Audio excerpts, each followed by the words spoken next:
All right, everyone. It is time for the last presentation of day one. You all know him from Pro 777 Radio and Secrets of Saturn. So welcome, Jason Lindgren. Anybody want to see a presentation? There we go. All right. So if you guys know who I am, my name's Jason. I'm from the Pro 777 Radio Show. A lot of the topics that we normally cover are pretty heavy. I want to do something a little lighter, even though the information is still going to be there. Just to mix it up, do something a little different, which is also why I wanted to wander around and just kind of take this one a little different than I used to.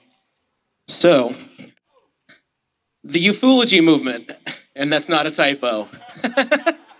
And I'm not going to claim that name. I got that from the late William Cooper, which I think is perfectly apt because many people are indeed fooled. So, let's start off with saying that the majority of the information regarding UFOs and extraterrestrials that is released for public consumption is, in my mind, and a lot of people do feel this way, it's for social engineering purposes of one sort or another.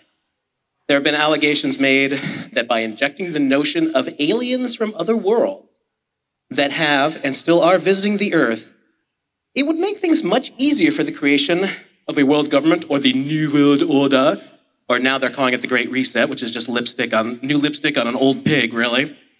But a world government for all of mankind, or at least a small percentage of it that they haven't bumped off yet. So think of this whole thing as an us, the humanity, against them, the aliens sort of mentality. The alien concept is also used, as I'm sure many of you are aware, year after year as a money-making scheme for a lot of individuals who release books, podcasts, videos, do lectures, all that kind of stuff. I think we all have seen plenty of that stuff, right? Not to mention professional movies made and all that kind of stuff. So, one of the earliest mentions of this whole alien thing goes all the way back to 1917 with a dude named John Dewey. To quote him, someone remarked that the best way to unite all the nations on this globe would be an attack from some other planet. In the face of such an alien enemy, people would respond with a sense of their unity of interest and purpose. We have the next thing to that at the present time. Now, when you think about 1917, we're talking the World War I era. Before a common menace, North and South America, the Occident and Orient have done an unheard of thing, a wonderful thing, a thing which, it may well be, future history will point to as the most significant thing in these days of wonderful happenings. Well, here we are 105 years later. I don't know about that. They have joined forces amply and intimately in a common cause with one another and with the European nations which were most directly threatened. What a few dreamers hoped might happen in the course of some slow coming century has become an accomplished fact in a few swift years. In spite of geographical distance, unlike speech, diverse religion, and hitherto independent aims, notions from every continent have formed what for the time being is nothing less than a world state, an immense cooperative action in behalf of civilization. Now, I know that was a little wordy, but these people, just to prove to you that they've been, again, 105 years ago, forget the alien thing for a second, they were on this New World Order, world government crap back then. I could do a whole presentation just how many times they talk about that stuff. So obviously this guy was somewhere on the ladder of elite scumbags. Anybody recognize this guy? I actually really like him. He's very entertaining. And even though the image is very funny, it has a very interesting social engineering consequence. Now, when you do a professional level movie, TV show, whatever it happens to be, there's pretty much going to be millions of dollars involved at that point. There's no way, Georgios Tsoukalos, that's his name, I don't know if I'm pronouncing it right or not, there's no way a producer's looked at his hair and said, don't do that. That was clearly intentional to make him look goofy as hell. And you gotta wonder why.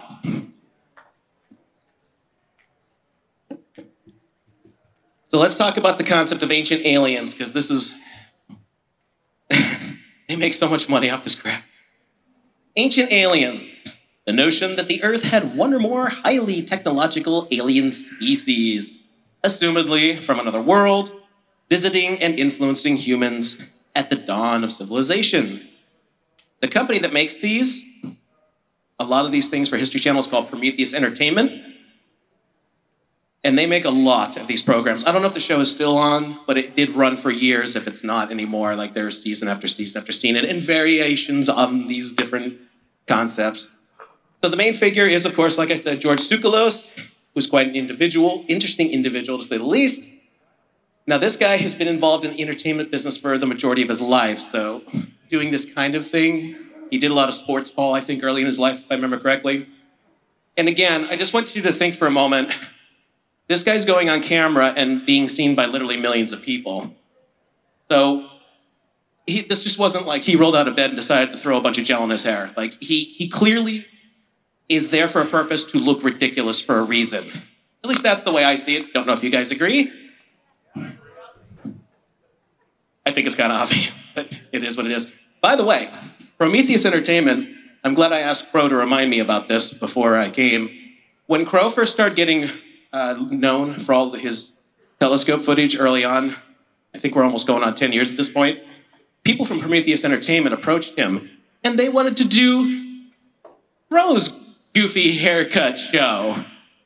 And they started talking to him about what they wanted to do, what they were offering financially, and the contracts involved were just above and beyond ridiculous because they literally own everything for pennies on the second, if I remember what he told me correctly.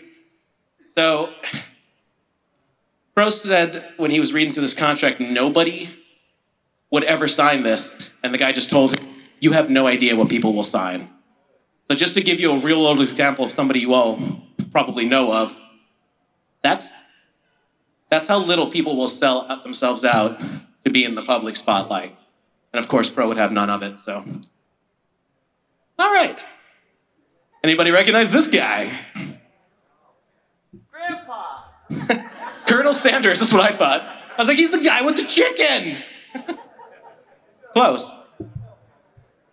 Still falling under the category of ancient aliens, we must, of course, have a mention of the many mistranslations of Zacharias Sitchin. I always mispronounce his name, who cares? Sitchin claims to have translated ancient Sumerian texts that informed him that humanity exists as it does today due to the intervention of alien entities. Of course, what else would it be?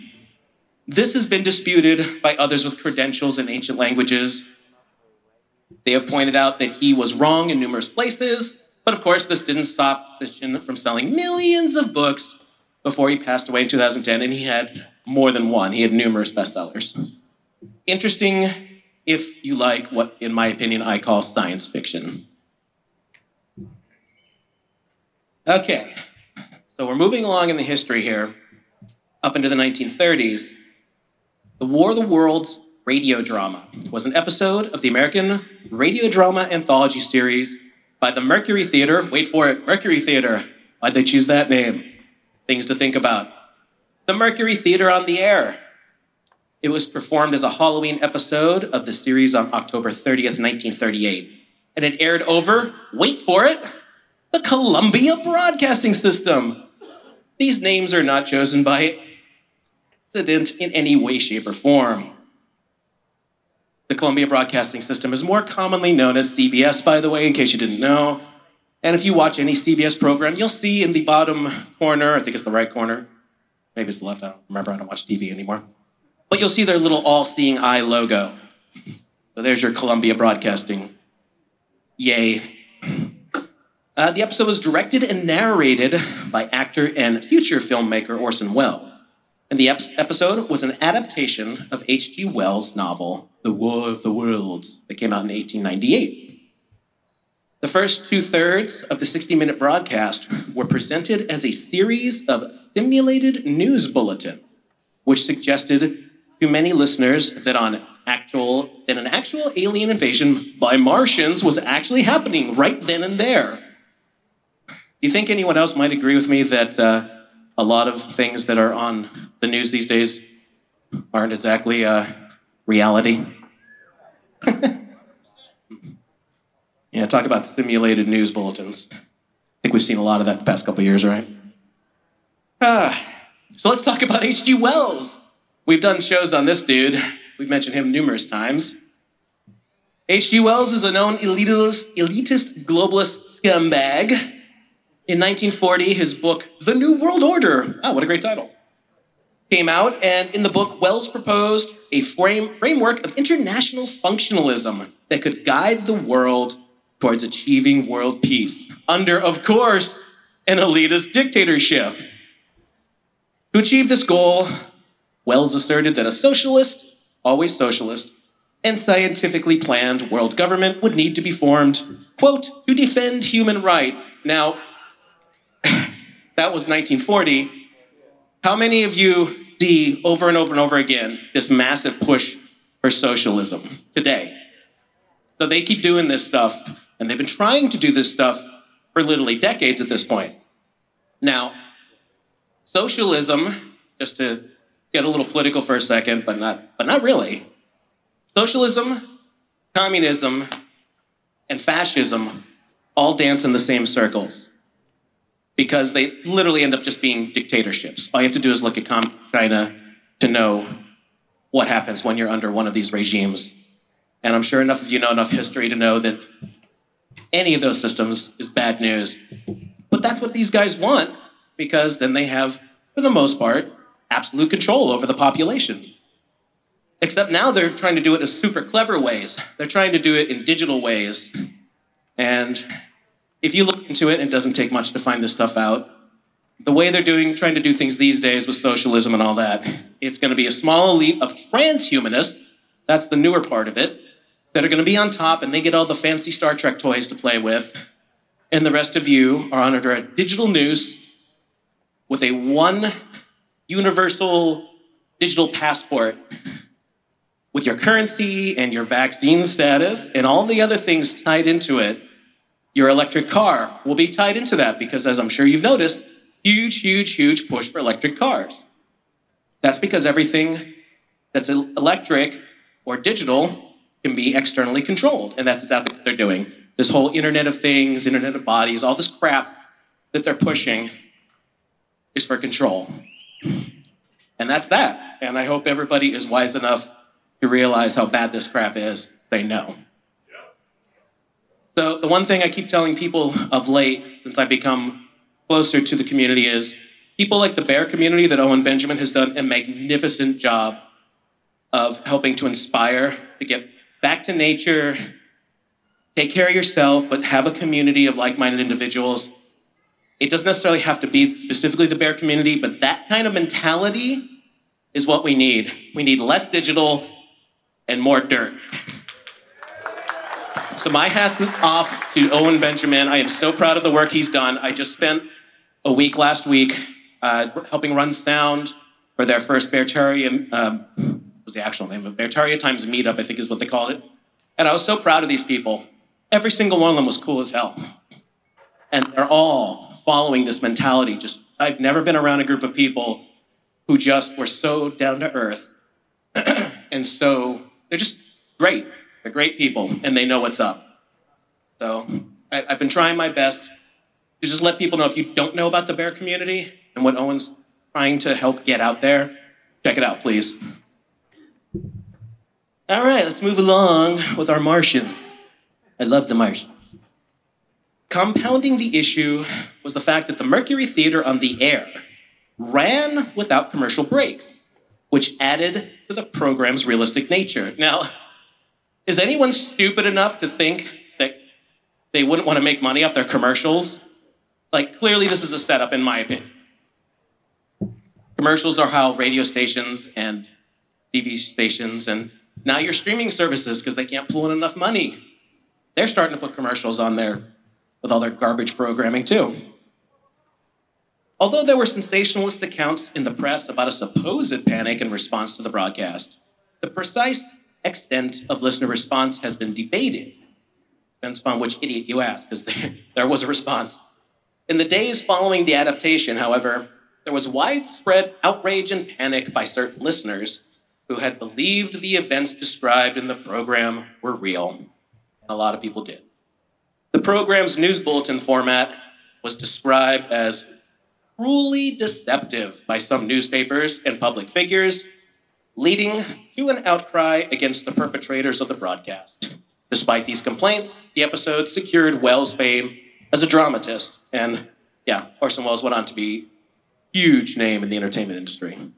Granted, he is really good at what he did. So, as it turns out, oh my God, it was a psyop. Who would have thought? It would seem that the broadcast was actually a psychological warfare experiment conducted by the Princeton Radio Project. And I don't mean I'm speculating with a crazy conspiracy theory. I'm talking, they admitted it. The Rockefeller Foundation. Oh, there's the fun people again. The Rockefellers, they have their freaking dirty paws in everything. The Rockefeller Foundation funded the project in the fall of 1937. An Office of Radio Research was set up with Paul F. Lazarsfeld as director, with Frank Stanton and Hadley Cantrell named as associate directors. Cantrell used a special grant from the General Education Board to study the effects of the broadcast. Cantrell published the study as a book titled The Invasion from Mars, A Study in the Psychology of Panic.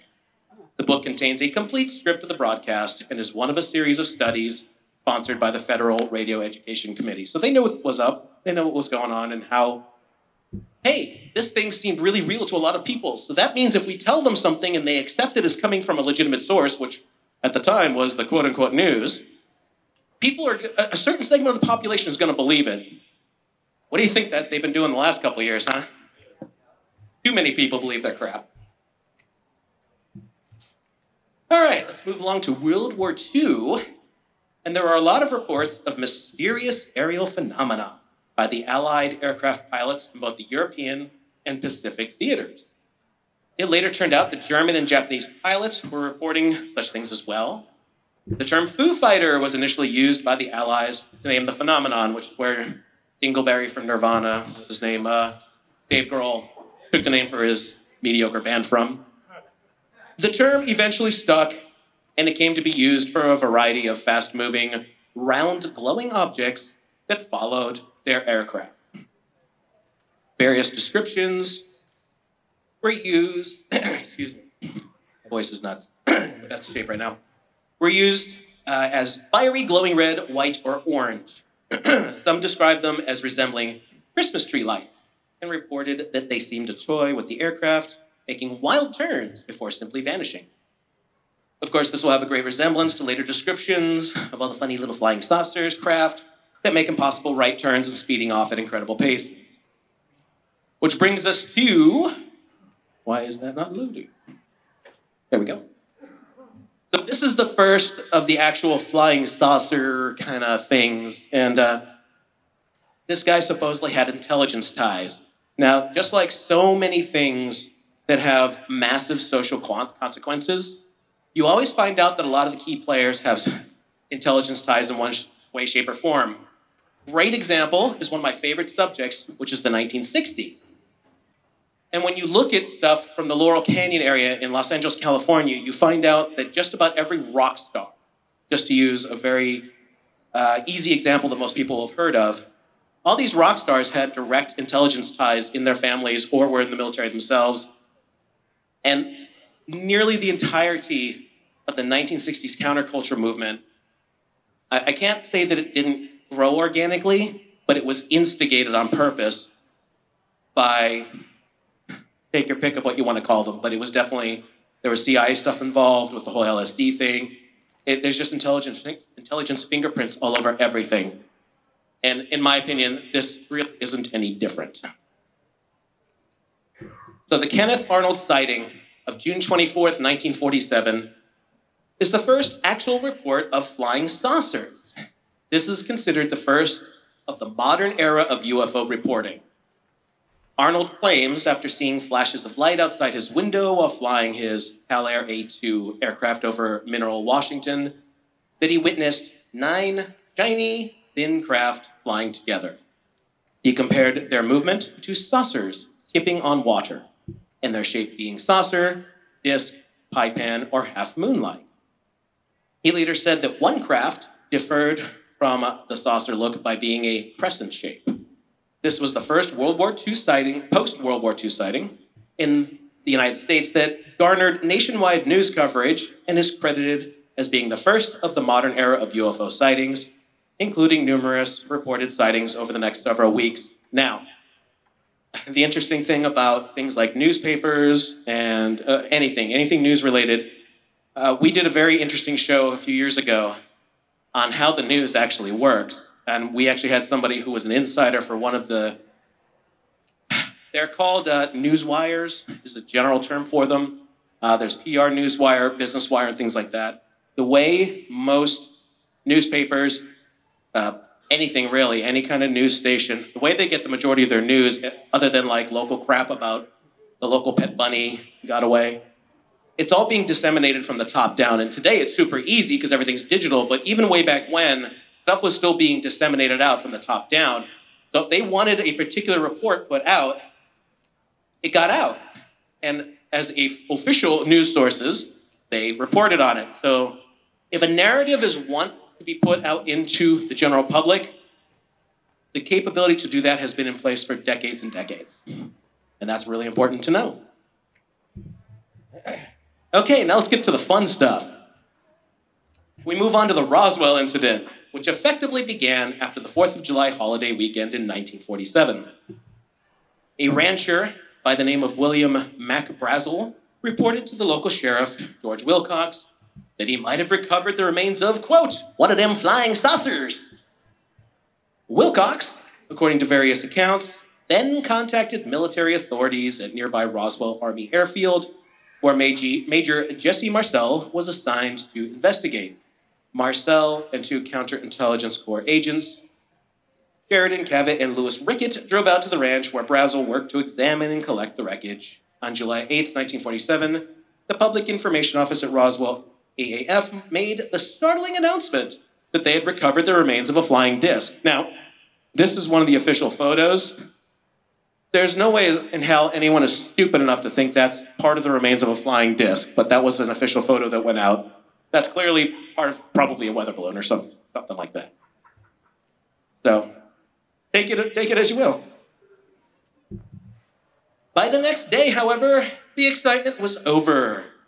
Brigadier General Roger Ramey, who had ordered the wreckage sent to him for examination at Carswell Air Force Base, also known as Fort Worth, held a press conference with Major Marcel present and announced that the flying disc was merely a weather balloon. With Ramey's deflating announcement, the Roswell flying saucer story was effectively dead and would remain so for decades until this fun guy came around. I like him.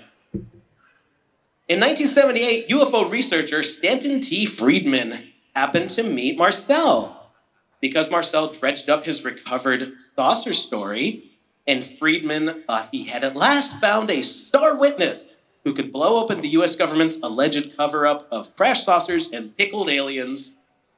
The Roswell myth began anew with Friedman as its most outspoken figurehead, and of course, he had many books. Sold quite a few over the years. I'll get more into some of the other figures in the UFO movement, and to be fair, I don't know any of these people. He passed away a few years ago. I'll never meet him. And he seems like a very nice guy. However, you never know what to make of these people. Maybe they really just are into this UFO stuff, or maybe they had a sighting of their own. People do have sightings of strange stuff. I'm not going to say they don't. But here's the thing about Stanton T. Friedman. He claims to have been a nuclear physicist for 14 years before leaving the profession in 1970 to pursue the scientific investigation of UFOs. And you'll see him as not the only person who leaves what is supposed to be a high-paying job to go talk about UFOs. I don't know what kind of money's in that. Maybe that's why they write books. Friedman would go on to give numerous lectures, be on plenty of chat shows, contribute to multiple books, and be a very public voice for the reality of what he liked to call flying saucers. Stanton T. Friedman would normally end every lecture, think about this for a moment, with an appeal for world government, which he justified by asking, Who speaks for planet Earth? Argentina. So here again, we have a guy who's worried about little green men, yet he always pushed for world government. Now, that doesn't prove anything, but to me, that stinks really bad. What do you think? Stinky.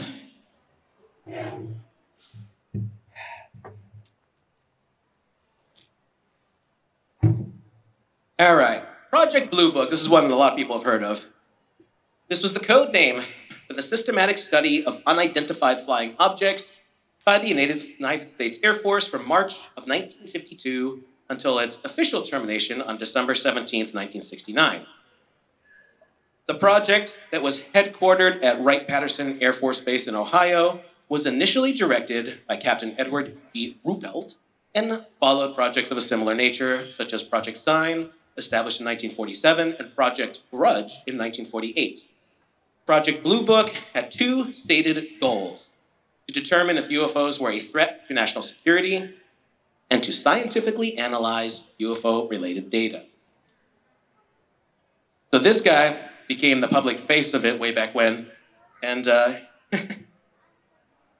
yeah, he's the one that pushed all the swamp gas stuff and all that stuff early on.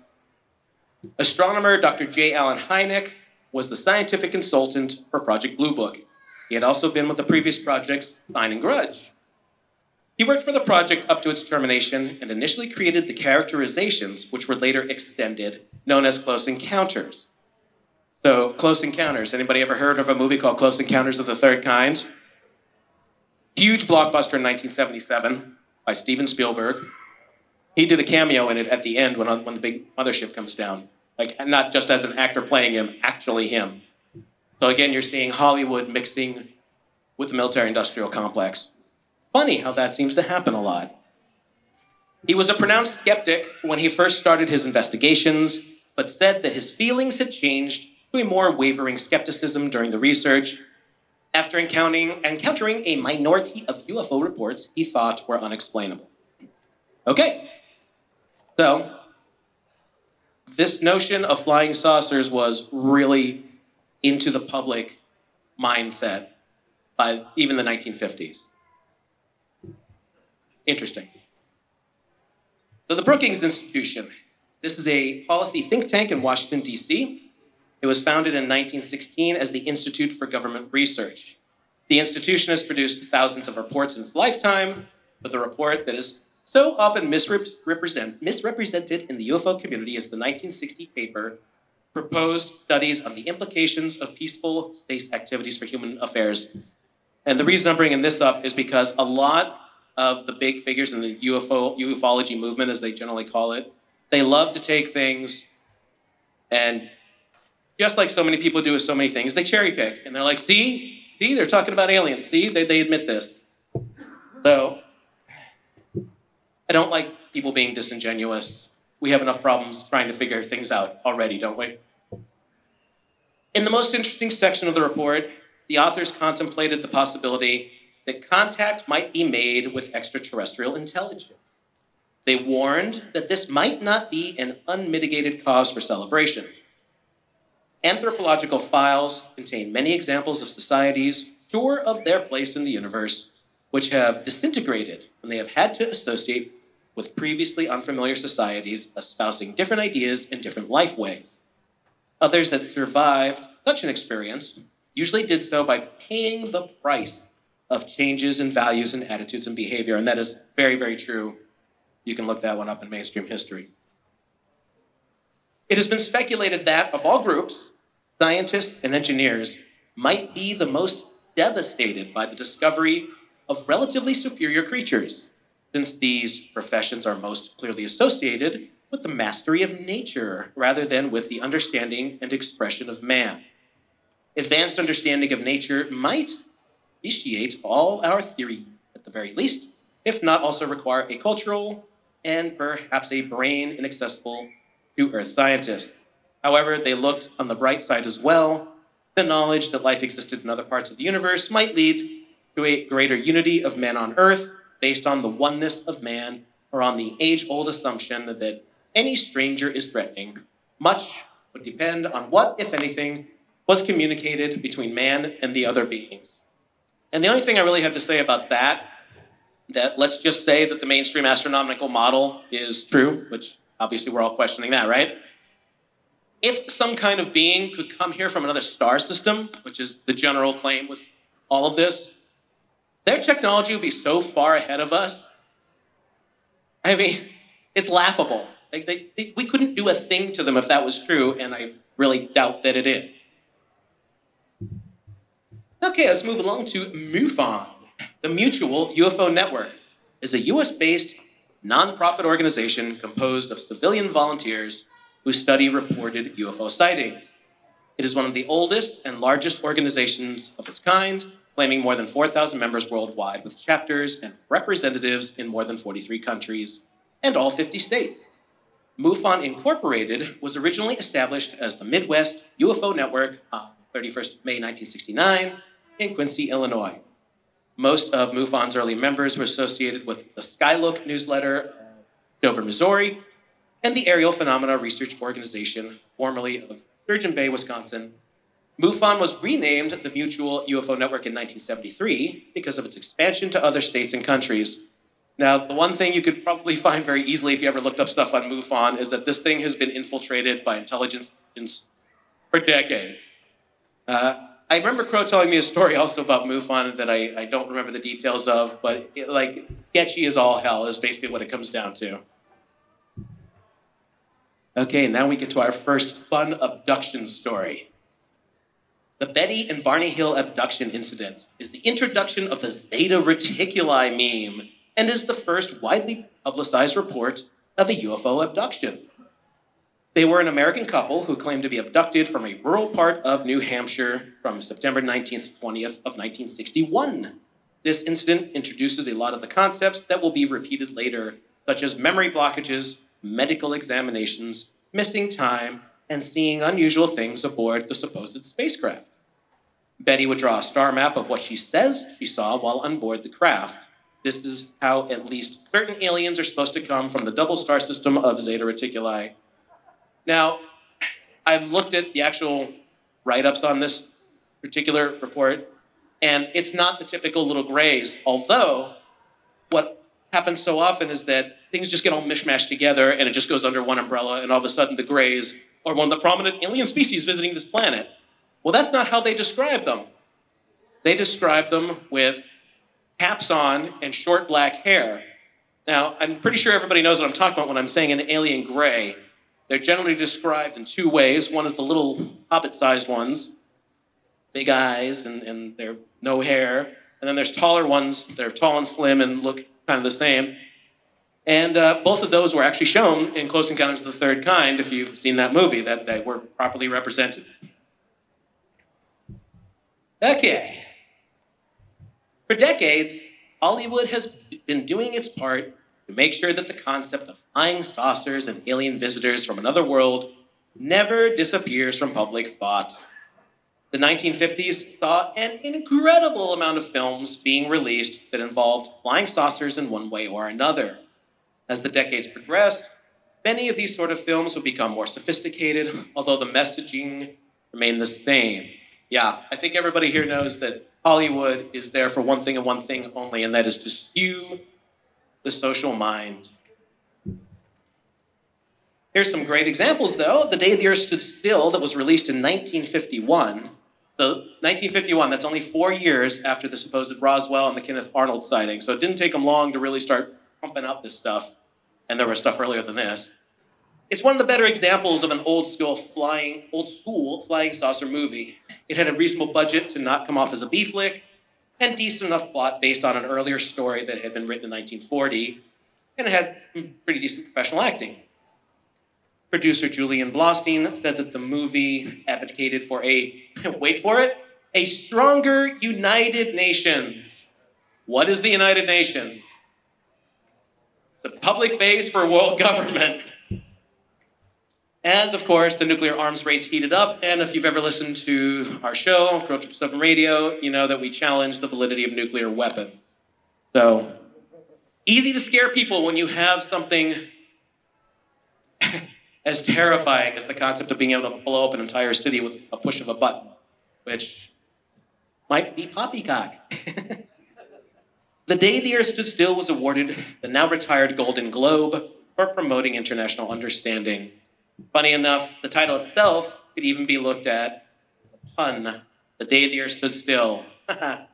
Great title.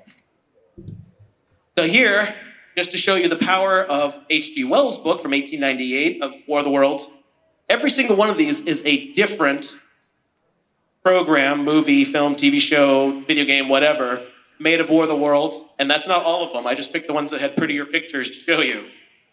So they've mined this concept of alien invasion, usually from Mars, but I think some of them twisted the concept a little bit, coming to take over the world and wiping you out. Man, they just love this crap. All right, in 1977, Steven Spielberg released his blockbuster film, Close Encounters of the Third Kind. This film hit on all the major points of the ufology movement. The movie is noted for its attention to details from reported UFO sightings and encounters, as well as the people who study them. The movie's title refers to the most extreme of the UFO encounter categories that were defined by Dr. J. Allen Hynek in his research. Loosely defined, the first kind is a sighting in the sky. The second kind is a case in which physical traces can be noted. And the third kind is some sort of contact with the bug-eyed monsters.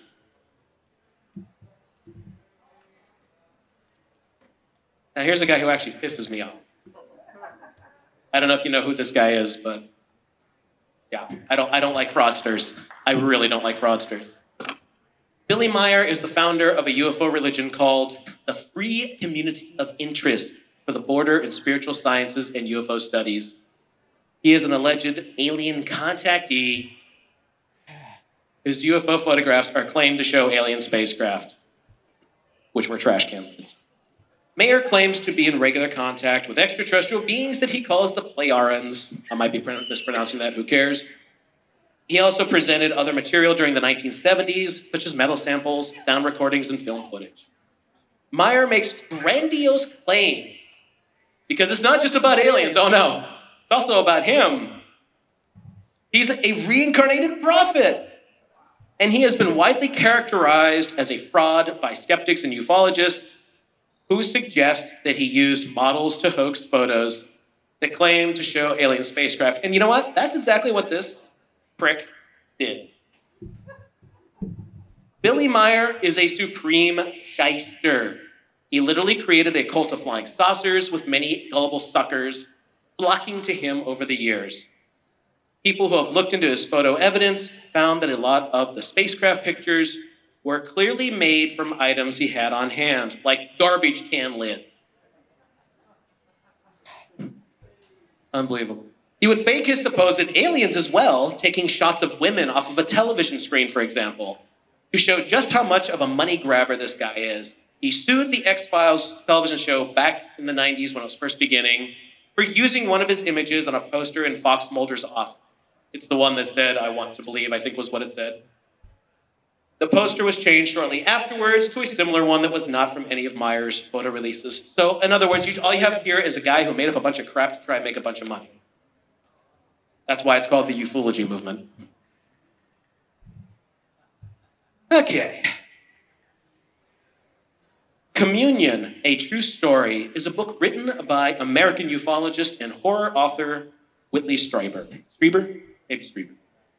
It was first published in February of 1987. The book is based on the claimed experiences of Whitley Strieber, who experienced lost time and terrifying flashbacks, which hypnosis, undertaken by another well-known figure in ufology, Bud Hopkins, later linked to an alleged encounter with aliens.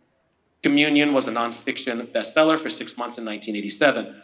Whitley Strieber is also a talk show host and had a long association with the master of all of this stuff, talk show host Art Bell. By the way, not to be rude, but this is the guy who put out the notion of alien probes in your buttocks. Yeah, he started that.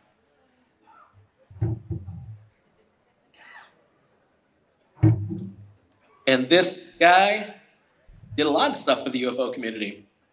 Bud Hopkins was a nationally known abstract expressionist painter with works in the collections of the Guggenheim, Whitney, and Metropolitan Museums, as well as Boston's Museum of Fine Arts and New York's Museum of Modern Art. He also spent more than 30 years investigating UFO reports and was considered the world expert on UFO abduction. He authored 4 seminal books on the subject, including Missing Time and the New York Times bestseller Intruders, which was the subject of a CBS miniseries. And I'm not trying to be rude to anybody who writes books, but it seems like every one of these guys puts out books and makes tons of money. I'm not saying that's a bad thing. I actually respect being able to write a book and all that kind of thing. But it seems to just be like, oh, I'm going to talk about something I can't prove in any way, shape, or form, write a book, and sell millions. Yeah. Among the personal or professional relationships he has written about during his lifetime were with such figures as the astronomers Carl Sagan and J. Allen Hynek, the philanthropist Lawrence Rockefeller. Rockefeller again? Get their paws in everything, don't they? Even the space aliens. And the Harvard psychiatrist John Mack. So, I hate making blanket statements, but anytime you see a Rockefeller involved, I mean, we know what we're talking about here, right? On May 31st, 1987, it was publicly reported that British ufologist Timothy Good claimed to be in possession of 1950s-era documents, relating, of course, to aliens and UFOs. The documents reported to reveal a secret committee of 12. One of those numbers, right? Supposedly authorized by the United States President Harry S. Truman in 1952. The documents explained how the crash of an alien spacecraft at Roswell in July of 1947 had been concealed, how the recovered alien technology could be exploited, and how the United States should engage with extraterrestrial life in the future.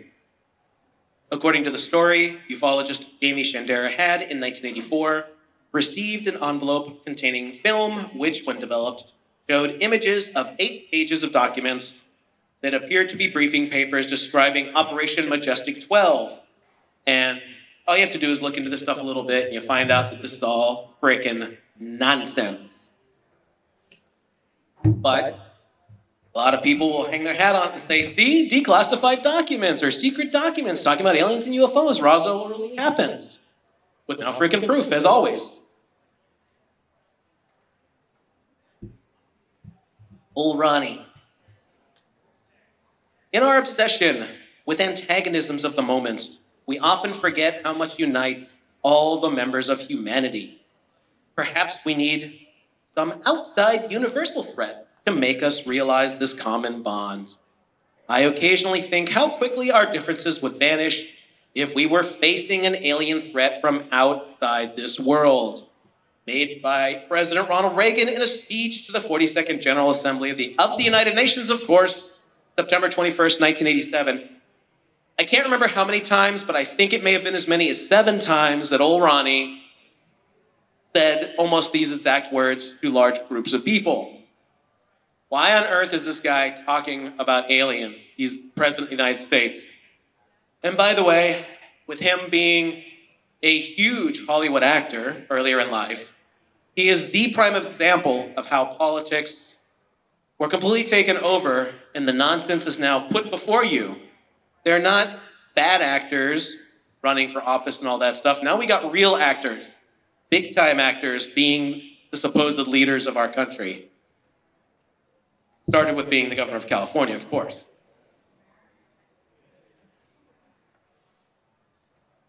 UFO Cover-Up Live is a 1988 television program that brought a lot of the ideas of alien visitation back into the spotlight. One of the big discussions is about the Gulf Breeze, Florida sightings that occurred in 1987. There was a huge reveal about supposed government whistleblowers hiding behind shadow filters and altered voices, one of which I found out after I wrote this is probably John Lear, who I'll mention in a few minutes. I saw this when I was a kid and thought it was the coolest freaking thing because I'm a nerd and like Star Trek, so this was awesome when I was 12 or whatever I was at the time. And of course, Stanton Friedman was there too, by the way. Okay. This cat's interesting. Bob Lazar claims he was hired in the 1980s to reverse engineer an engine from extraterrestrial technology. This work was supposed to have occurred at a secret site called S4, a subsidiary installation allegedly located several kilometers south of the United States Air Force facility that is popularly known as Area 51, which I'm sure you've all heard of. In May of 1989, Lazar achieved public notoriety when he appeared in an interview with investigative reporter George Knapp on the Las Vegas TV station KLAS. He used the pseudonym Dennis on that first interview, and his face was hidden, and he discussed his purported employment at S4.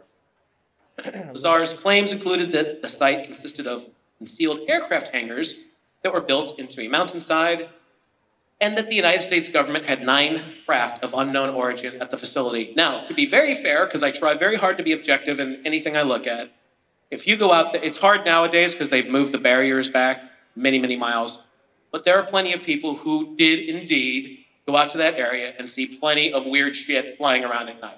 It did happen. I can't say it didn't happen. There's actually plenty of video you could go find if you want to go look. That doesn't mean they're freaking aliens, though.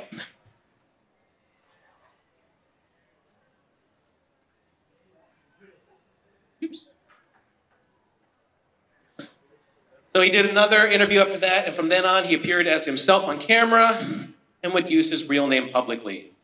Lazar states, the propulsion of the studied vehicle ran on an antimatter reactor, which was fueled by the chemical element with atomic number 115. In the 80s, early 90s, when he was doing his shtick on talk radio, there was no element 115. It has now been synthesized in the lab as one of those barely exists for a nanosecond kind of things, but technically it does exist according to mainstream physicists anyway. So he said that the propulsion system relied on a stable isotope of element 115, which allegedly generates a gravity wave that allowed the vehicle to fly and to evade visual detection by bending light around it. Well, that's convenient. Bob was pretty quiet for many years until a documentary filmmaker brought his story back into the public mindset with the 2018 release, Bob Lazar, Area 51 and Flying Saucers. And he went on the Joe Rogan program, which I think is the #1 podcast in the world. So, of course, a gazillion people heard all of this, and it got people looking into his story all over again. Bob comes off as a nice, quiet, humble guy, and he definitely seems like a super smart dude. He builds like rocket cars and shit like that, which is really cool. But there's, of course, no evidence to back up anything he said.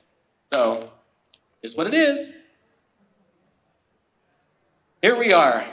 Best talk show host I've ever heard, sort of. Art Bell was an American broadcaster and author. He was the founder and the original host of both paranormal-themed radio programs, Dreamland and the later Coast to Coast AM. Both were extremely popular, and Coast is still on to this day, having been hosted for many years by his successor, George Noory. Art Bell is supposedly a Freemason, not that that necessarily means anything. But in his book, here we go again. Will there be a global government with a benevolent dictator overseeing global law, global police, and a global judiciary in an attempt to make the world cleaner, peaceful, and prosperous? If that's what it takes to achieve these ends, so be it. That is from his book, The Quickening, on page 309, and I didn't just pull that from the internet. I went and got the book and looked it up, and that's exactly where it is. So once again, we have another mainstream ufology guy pushing for world government. If it looks like a duck, you finish the rest. Affleck.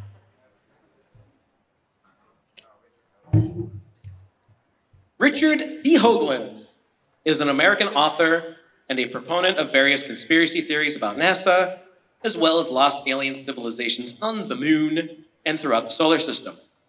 It is claimed that Hoagland has misappropriated others' professional achievements. The mainstream labels him as a fringe pseudoscientist. His background states that he was the curator of astronomy and space science at the Springfield Science Museum from 1964 to 1967, and assistant director of the Gingras Science Center in West Hartford, Connecticut from 67 to 68. More interestingly, he was also a science advisor for CBS News during the Apollo program. ran from 68 to 71. He made a public name for himself while pushing the idea of ancient alien life and their structural remains left on the moon, on Mars, and some of the moons of Jupiter and Saturn. He claims that there is a cover-up of this information by NASA and the US government. The common claim, of course. His first big push of all of these ideas was the infamous Base on Mars, originally published by NASA from images that are supposed to have come from the Viking 1 and Viking 2 probes of the 1970s, but we all know about NASA, right? Very valid and credible people there. Okay. Here's John Lear. John Lear was the son of Bill Lear, who invented the Lear jet. It was quite a big deal. He was a distinguished aviator, setting multiple flight records throughout his lifetime. It is well known that he flew cargo planes for the CIA during the Vietnam era, which firmly establishes him as an intelligence operative. So once again, direct ties to the intelligence world, over and over and over again. In the 1980s, he became an outspoken critic of the government for the supposed cover-up of UFOs and the truth about alien contact. He was friends with Bob Lazar and was well acquainted with numerous other figures in the ufology movement. And this dude was quite frequently on with Art Bell and Coast to Coast and all those kinds of programs. And you gotta wonder, so this guy was a massively distinguished aviator, won stupid amounts of awards, just really amazing at what he did, yet he nailed his name firmly to this whole UFO thing that, again, doesn't have any direct evidence. That's weird. Here's a guy who is often overlooked, or especially these days, because he's been dead now for 21 years, but who I actually like a whole lot. Milton William Bill Cooper was an American radio broadcaster and author, known for his 1991 book, Behold a Pale Horse. Bill Cooper started out in the late 1980s speaking in the UFO community about documents he claims to have seen while serving in the military for the Office of Naval Intelligence. So he came right out and said, yes, I was an intelligence operative, and I saw documents. This is what they said, but was also very adamant about what they did not say. And he was very clear on that. This is what they said. But he figured, hypothetically, this is what happened. He figured out that he may have been shown those documents on purpose, so he'd go out with his mouth because they had a psychological profile on him, knowing that he would do such a thing. He later came to the conclusion, and stated this publicly over and over and over again, that the entire UFO and alien narrative was a hoax and was being used to help further the agenda of a one-world government system. Now, I didn't need Bill Cooper to tell me that, because how many things did I show you in the past, however long I've been doing this presentation? How many times did we hear the term one world government? I don't think Bill was wrong. He became quite angry at the thought of being used and spent many years on his program, The Hour of the Time, speaking out against the elite and exposing as much as he could about them. Bill Cooper was murdered in November of 2001 by sheriff's deputies in front of his own home under very suspicious circumstances. The claim was that they were trying to serve an arrest warrant over tax issues. They gunned this guy down, who had spent many years putting out a very excellent program called The Hour of the Time, which I discovered quite a few years ago. And if nothing else, if you want a master's degree on the elite and their symbology and all the history and all that, he did a 40-some part series that he called the Mystery Babylon series.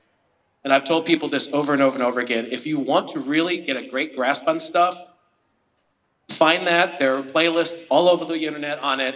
Listen to them in order, because he references things later on. This was extremely well thought out. By the time you get done with it, go back and listen to it again. I promise you, you will understand things in a way you never did before. Alien Autopsy, Fact or Fiction, is a presentation of a 17-minute black and white film that is supposed to depict a secret medical examination or autopsy of an alien by the United States military. It was released in 1995 by London-based entrepreneur Ray Santilli, and was hosted by Star Trek The Next Generation's Jonathan Frakes. It was presented as an authentic autopsy on the body of an alien recovered from the 1947 crash of a flying disc near Roswell, New Mexico. Everybody loves to staple their names to that one, by the way, because that's the one everybody knows. Santilli claimed that the footage was supplied to him by a retired military cameraman who wished to remain anonymous. So in other words, he had no proof, of course. In 2006, Santilli admitted that the film was not authentic, but rather a staged reconstruction of footage he claimed to have viewed in 1992, but which had deteriorated and become unusable. Of course it did. He claimed that a few frames from the original were embedded in his film, but never specified which ones. Nothing to do with this fun little film has ever been verified by anyone ever. In other words, it's bad fiction. But it made a lot of hubbub in the 90s when it came out. Okay.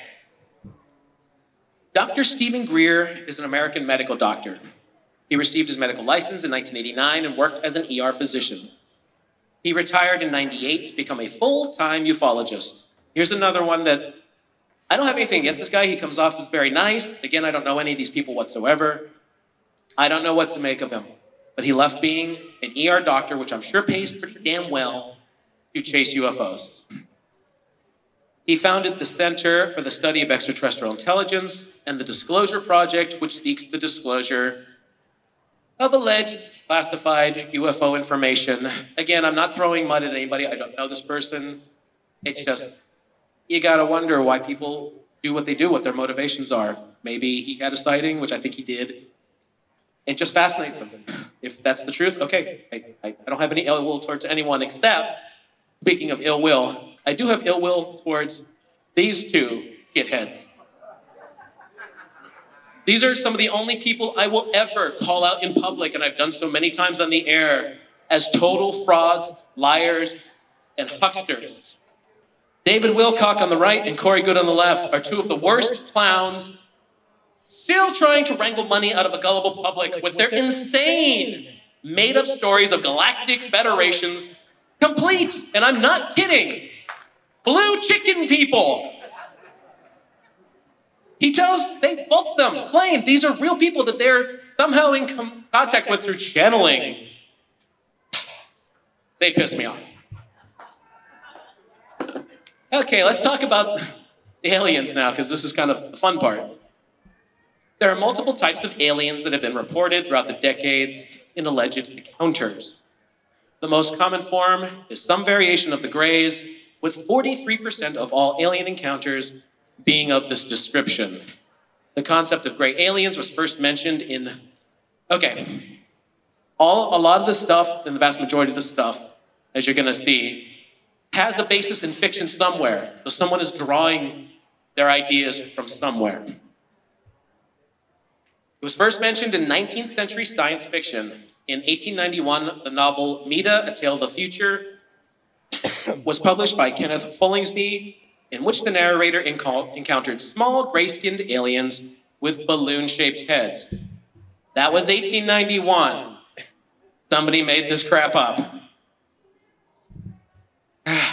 In 1893, H.G. Wells, again, H.G. Wells, presented a description of humanity's future appearance in the article, The Man of the Year Million, describing humans as having no mouths, no noses, no hair, and with large heads.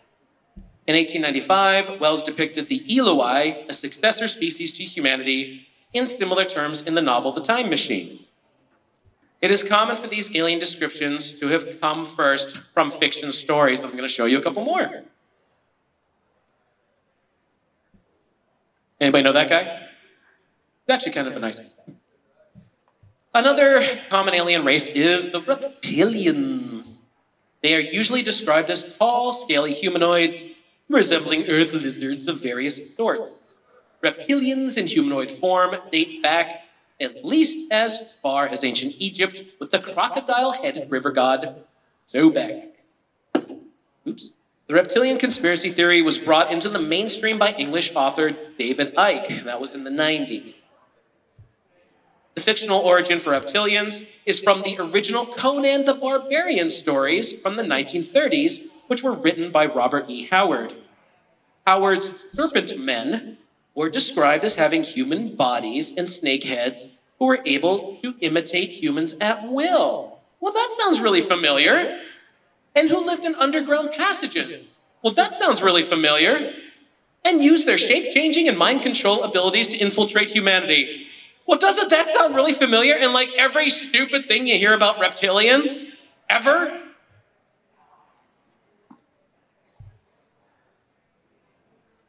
And then there's other alien races as well. These include the hybrids, which are supposed to be kind of sort of grays mixed with humans, tall whites, Nordics, dragons, and even praying mantises. The Bible has several different kinds of living beings that aren't human, and some consider Bigfoot sightings as possible alien race as well.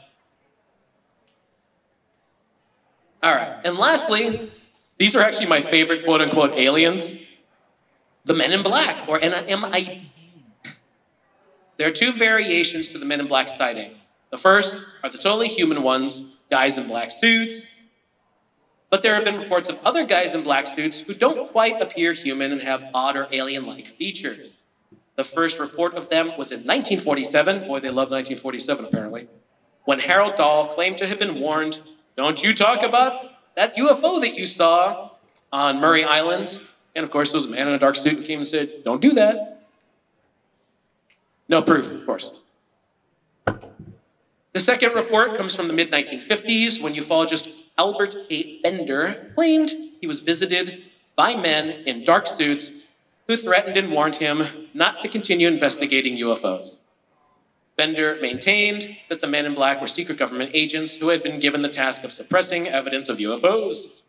Ufologist John Keel claimed to have had encounters with men in black and referred to them as demonic supernatural, with dark skin and/or exotic facial features. And of course, there's many more.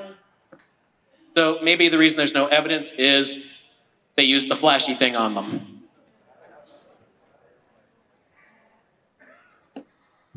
Okay, so before I end this, I want to bring up Crow's Law of HD. This is something he came up with a few years ago, and it goes like this.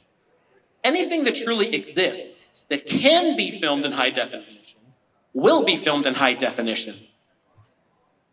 And what that means is everyone is now walking around in their pocket, just about everyone, with a phone that can make coffee, cook pancakes, and even make a phone call if you're so inclined. They also all have, just about all of them have really good cameras. It's not even HD anymore. A lot of them, mine included, do 4K. So what Crow was getting at here, and it's something to keep in mind when people say they have no evidence of anything that they're claiming. If it's a more recent thing, let's just be fair and say maybe the past 10 years or so, why the hell would you not pull that phone that you know damn well is in your pocket, glued to your hip, and film it? Somebody somewhere must have thought of this, right? And so, what's the bottom line with all of this? Beyond photos and videos, there has never, ever been one shred of physical evidence to definitively prove that there are spacecraft from other worlds with alien occupants visiting Earth. There's also the problem that with modern computer technology, that even photos and videos can be faked as to appear indistinguishable from reality. And that is the problem. You just don't know anymore. You can literally watch a speech by the President of the United States that is 0% real because the technology has gotten that good. And I don't mean Hollywood. You can do it on a new M1 MacBook Air like I have sitting right here, because they're that powerful now. So what is all this stuff? The only thing that I saw linking all of these, as I said a zillion times during this presentation, was that these key players seem to be really hard pushing for a one world government. And I think we all know that that is what they're going for now. These days, of course, they call it the Great Reset, but it's the same bloody thing. Thanks, guys. I hope you enjoyed it. If anybody has any questions, I don't know how much time there is. I'd be happy to answer them if there are any.